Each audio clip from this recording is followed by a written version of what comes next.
안녕하세요 여러분, 도키와 미국 주식시장의 것을 환영합니다. 오늘은 구독자님의 요청에 따라서 텔레닥에 대한 분석을 하도록 하겠습니다. 많은 분들께서 텔레닥의 적정 주가가 어느 정도 될까에 대한 부분을 궁금해 하시는 것 같아서 바로 텔레닥의 밸류에이션과 함께 영상을 시작하도록 하겠습니다. 시작하겠습니다. 바로 밸류에이션에 대해서 알아보도록 하겠습니다. 5월 20일 기준으로 텔레닥의 시총은 21.16 빌리언 달러이고요. 텔레닥이 2021년 얻게 될 예상 매출액은 바로 2.01 빌리언 달러로 2021년 기준의 포워드 멀티플은 10.53입니다. 바로 이런 상태에서 텔레닥이 어떻게 저평가인지 알 수 있을까요? 바로 그것은 경쟁사들과 비교를 하는 것입니다. 텔레닥의 경쟁사라고 하면은 아무웰과 굿RX 등이 있는데요. 아무웰의 경우는 11.44 멀티플을 갖고 있고요. 굿RX의 경우는 15.68 PS 멀티플을 갖고 있다는 것을 보실 수 있습니다. 텔레닥의 멀티플이 아무웰 그리고 굿RX보다 저평가를 받고 있는 상태라는 것을 파악하셨을 텐데 과연 텔레닥의 이러한 멀티플은 정당화된 것일까요? 텔레닥은 2020년 대비 2021년에 97%의 매출 성장률을 거두었고요. 2022년에는 2021년 대비 81.72%의 매출 성장률을 기록할 것으로 전망되고 있습니다. 아무웰의 경우에는 지난해 대비 64.77%의 매출액을 그리고 미래에는 10.68%의 매출 성장률을 거둘 것으로 예측이 되고 있고요. 굿RX는 지난해 대비 41.85% 그리고 미래에는 37.37%의 매출액 성장률을 거둘 것으로 전망이 되고 있습니다. 방금 보셨던 것처럼 T닥의 매출액 성장률이 월등히 높으며 이렇게 예상 매출액 또한 텔레닥이 아무웰과 굿RX보다 높은 지금 가장 적은 멀티플을 받고 있다는 것은 지금 이러한 기업들에 대비해서 저평가라는 것을 의미합니다. 아무웰과 굿RX에 대비해서 저평가라는 것을 확인했으면 그 다음은 가설을 세워볼 수 있겠죠. 그 가설은 만약에 이 텔레닥이 2021년 매출액 예상액은 2.01 빌리언 달러 그대로인 상태에서 아무웰 및 굿RX의 멀티플을 인정받는다면 어디까지 올라갈까라는 부분이 되겠습니다. 아무웰의 멀티플은 11.44이므로 이러한 멀티플을 대입한다면 텔레닥의 적정 주가는 149.31달러로 지금 현재 136.91달러의 위치에서 9% 정도 더 성장할 수 있다는 것을 뜻합니다. 이것은 엄청나게 보수적으로 본 결과라고 할 수 있겠죠. 그렇다면 만약에 텔레닥이 아무웰과 여기 굿RX의 멀티플 평균값인 13.56 멀티플을 인정받는다면 어떻게 될까요? 지금으로부터 29% 정도 더 상승할 수 있게 됩니다.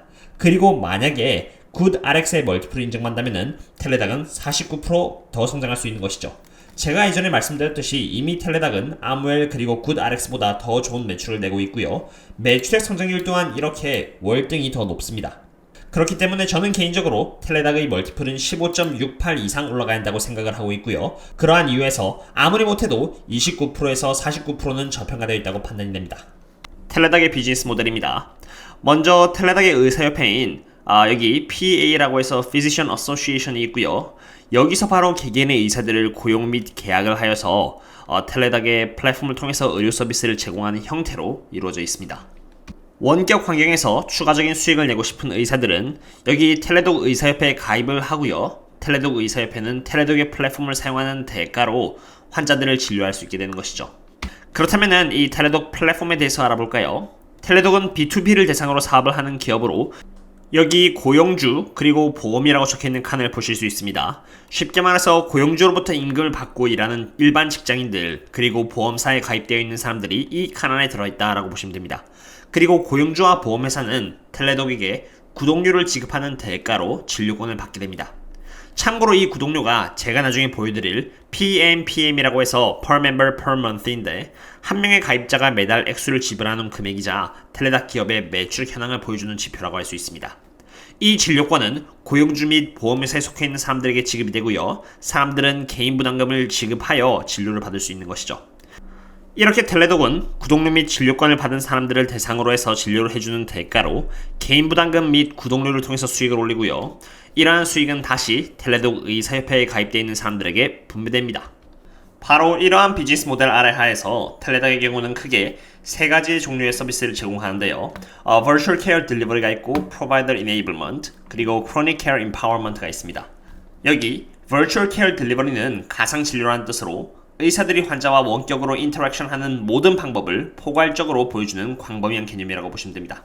이러한 서비스를 미국에 살고 있는 7천만 명을 대상으로 약 1,060만 명의 의사가 서비스를 제공해주고 있고요. Fortune Companies에 등재되어 있는 500개 회사 중에서 이렇게 40% 이상의 회사들이 텔레닥의 원격 의료 서비스를 사용하고 있다고 합니다. 그 다음은 Provider Enablement인데요. 환자 스스로가 자신의 건강을 관리할 수 있는 능력을 키워주기 위해 의사가 개입하는 것을 말합니다. 2020년 4분기 기준으로 약 11,000개의 진료소가 있고요. 350만 명의 사람들이 텔레닥 플랫폼을 통해서 방문을 했다고 하네요. 세 번째는 Chronic Care Empowerment입니다. 만성질환 환자를 치유하기 위해서 개인의 병든 육체뿐만이 아니라 삶 전체를 모두 돌봐야 한다는 개념이 갖춰져 있는 서비스로 보통 심장병, 뇌졸중, 관절염, 그리고 암 등을 포함합니다. 2020년 3분기 기준으로 54만 명의 환자를 케어했고요. 10억 개라는 많은 데이터를 보유하고 있는 상태입니다.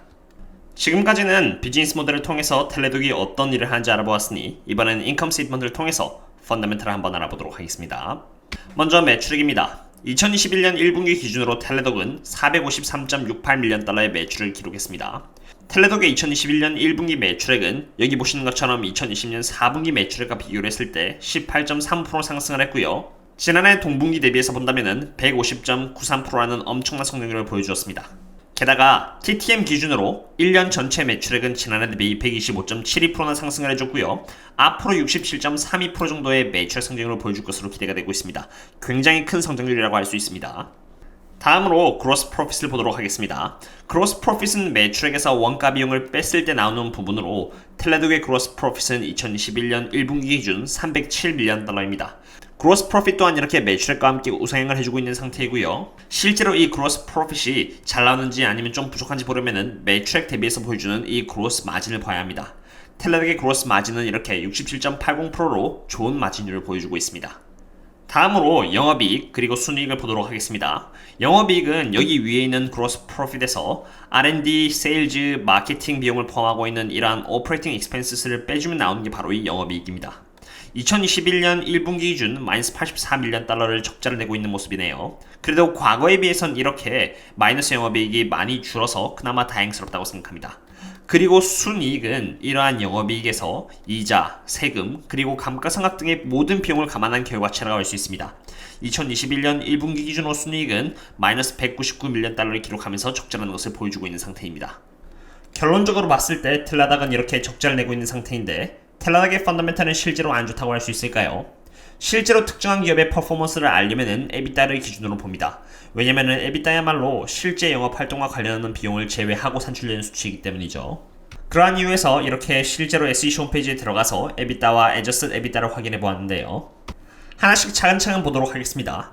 가장 먼저 순이익, 적자가 났으니까 순적자라고 해야겠네요. 199밀리언 달러라는 순적자에서 여기 Loss on Extinguishment of the Debt라는 부분이 적혀 있습니다.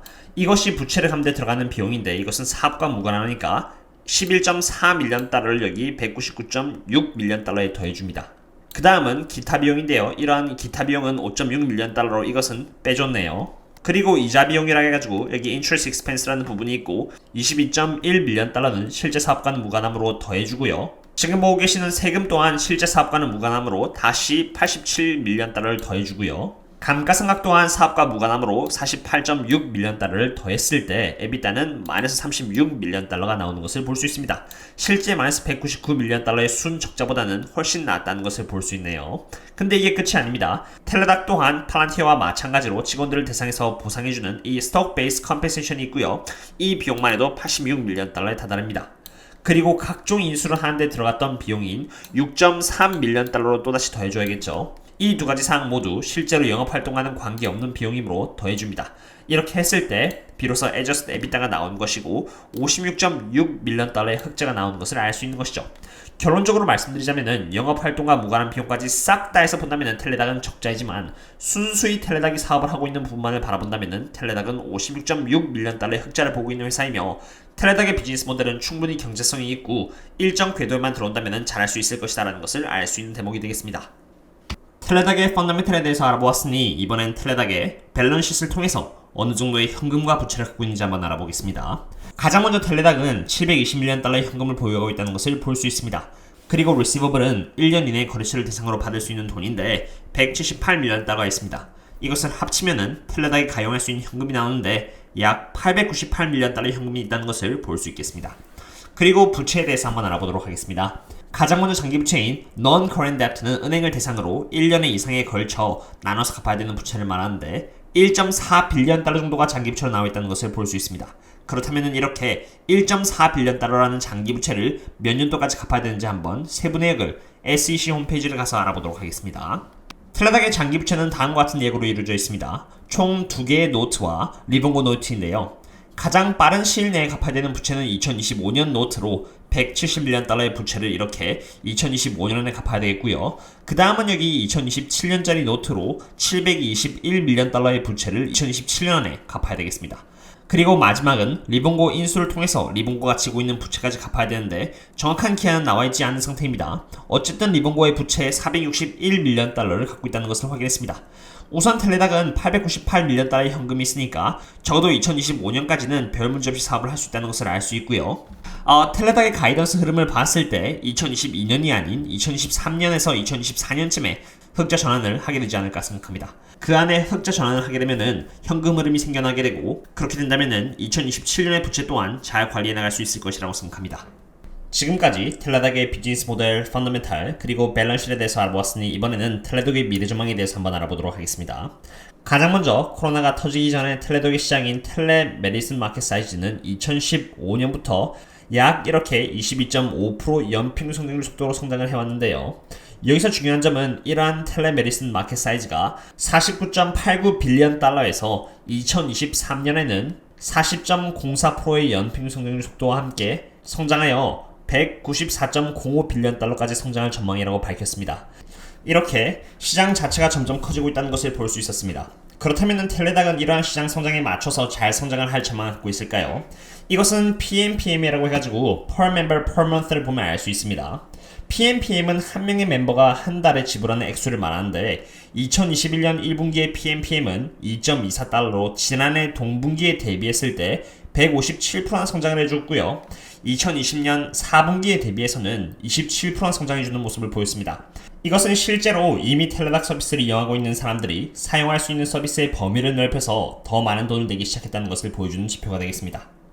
그리고 유틸라이제이션은 얼마나 많은 사람들이 텔레닥을 사용하기 시작했는지를 보여주는 지표인데요. 코로나의 영향도 있었겠지만 그 전부터 꾸준히 텔레스의 사용 빈도는 이렇게 꾸준히 상승해오고 있는 상태입니다. 그러나 코로나 이후에도 텔레닥을 사용하는 비율은 앞으로도 점점 늘어날 것으로 예측이 되는데요. 과거 세대와는 달리 요즘 세대들은 인터넷에 매우 익숙한 문화를 갖고 있고, 그런 만큼 텔레스를 아주 손쉽게 이용하게 될 것이라고 생각합니다. 이번에는 리본고의 인수에 의한 시너지 효과에 대해서 알아보도록 하겠습니다. 리본고의 인수 당시 텔레스 시장은 앞으로도 5년 동안 연평균 38%의 성장을 보이고 있었으며, 이렇게 높은 성장성을 가진 시장 속에서 텔레독만이 유일하게 Primary Care, Community Care, Acute Care, Post Acute Care, 그리고 Remote Patient Monitoring이라는 시스템을 통해서 전체적으로 서비스를 제공해주고 있었습니다. 텔레닥이 목표로 하는 것은 접근 가능하고 쉬운 방법으로 모든 전인적 치료를 제공하고자 하는 것인데, 이러한 목표를 이루기 위해서 텔레닥은 리본고를 인수한 것입니다. 참고로 전인적 치료란 환자를 바르게 치유하기 위해서 개인의 병든 육식뿐만이 아니라 삶 전체를 모두 돌봐야 한다는 뜻으로 주로 심장병, 뇌졸중, 비만과 같은 만성질환을 뜻합니다. 텔레닥의 리본고를 인수함으로써 사람들은 다음과 같은 통합적 서비스를 받을 수 있게 되었습니다. 예시와 함께 설명을 드리자면 가장 먼저 클레어는 텔레닥으로부터 이렇게 기본 검사를 받습니다. 기본 검사는 보통 과거 질병 내역이나 영양 섭취, 그리고 스트레스 부분에 대해서 상의를 받는 부분입니다. 질병 내역을 통해서 클레어는 고혈압을 진단받은 적이 있다는 것을 확인하고요. 리본고의 고혈압 프로그램을 통해서 클레어만의 개인화된 건강 플랜 서비스를 마련받습니다. 만성질환 쪽에서 전문성을 갖고 있는 리본고는 고혈압을 모니터링할 수 있는 혈압 모니터링 기계, 그리고 기타 등등의 키트를 이렇게 클레어 집 앞으로 보내는 것이죠. 이러한 기구를 이용해서 클레어는 자신의 혈압을 측정하고 모니터링을 받을 수 있게 되는 것입니다. 리본고가 어플리케이션으로 제공하는 이 리본고 헬스 너지는 클레어가 올바른 습관을 통해서 혈압을 유지해줄 수 있도록 도와줍니다. 그리고 리본고의 클리니컬 데이터에 기초하여 리본고는 클레어에게 맞는 약을 진단해줍니다. 여기서부터는 다시 텔레닥의 영역인데요. 클레어의 혈압이 더 나아지도록 하기 위해서 여기서 텔레독은 클레어에게 알맞은 식습관에 대해서 상담을 해줍니다. 이러한 과정에서 클레어는 새로운 질병이라고 할 수 있는 부비동염이라는 것을 진단받습니다. 의사는 약을 처방해주고요. 일반적으로 구매할 수 있는 약이 고혈압에게 끼칠 수 있는 영향, 그리고 주의할 점에 대해서 말을 해줍니다. 스트레스를 관리받기 위해서 클레어는 텔레독의 정신과 의사로부터 상담을 받고요. 이렇게 케어팀의 지원으로부터 지속적인 혈압 모니터링 및 건강 체크를 받고 클레어는 목표 체중, 그리고 혈압을 달성할 수 있게 되고요. 이것을 유지하기 위해서 계속 건강한 습관을 만들어 나가는 것이죠. 실제로 텔라독은 사우스 인디아에서 뛰어난 역량을 발휘한 바 있습니다. 인도 남부의 주요 병원 중 하나인 미나카시 미션 호스피털 앤 리서치 센터에서 텔레독은 16개의 모바일 로봇을 사용하여 외래 환자와 병원 모두의 건강 매개 변수에 대한 임상검사, 진단 및 모니터링을 수행했으며 병원장인 Dr. S. 그루 샹카는 다음과 같이 의견을 말했습니다. 텔레독의 로봇은 의사들이 언제 어디서나 환자를 치료할 수 있도록 도와주었고요. 이로 인해 전 세계 어디에서나 전문가들로부터 의견을 얻을 수 있는 시대가 왔다고 본다고 했습니다.